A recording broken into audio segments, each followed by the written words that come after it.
oh, that fucking asshole. That's what I was thinking. I was bulletproof. I practiced in the mirror like all this time. And my heart just dropped. It just went. In my mind, everything I had worked up to and came up to this point, I'd gotten good grades in high school. I'd taken the APs. I went to a great college. I had all the right majors, business, marketing. Everything I'd done, I'd gotten a good job.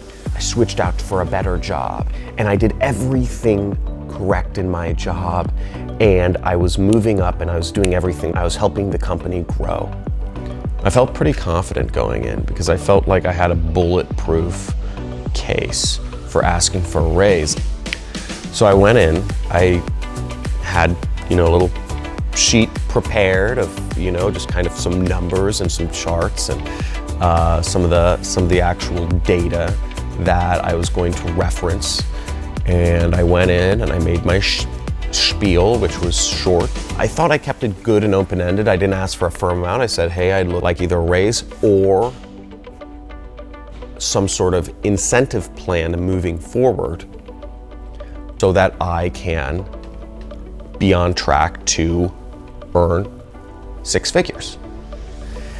His answer was the one answer I actually hadn't prepared for, which wasn't really an objection, but what he said was,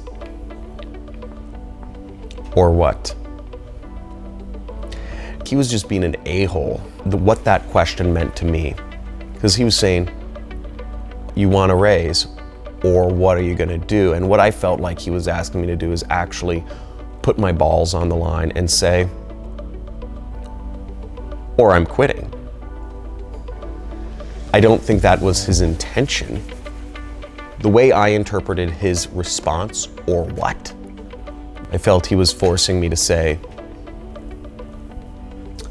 is the job path for you? Or do you have to go a different route? I want to give my boss a month notice, so I gave myself 60 days to say, I'm out. Whether or not I had the income to support going out on my own.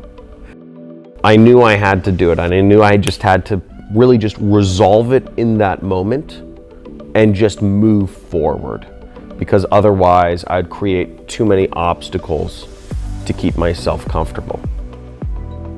Being an entrepreneur and defining my own sense of self-worth, it was scary.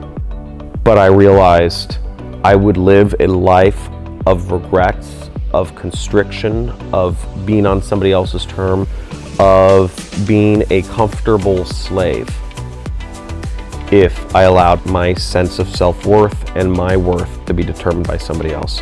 And at that moment, I made a decision that I can determine my own happiness. I can determine my own freedom. I can determine what I get from this life.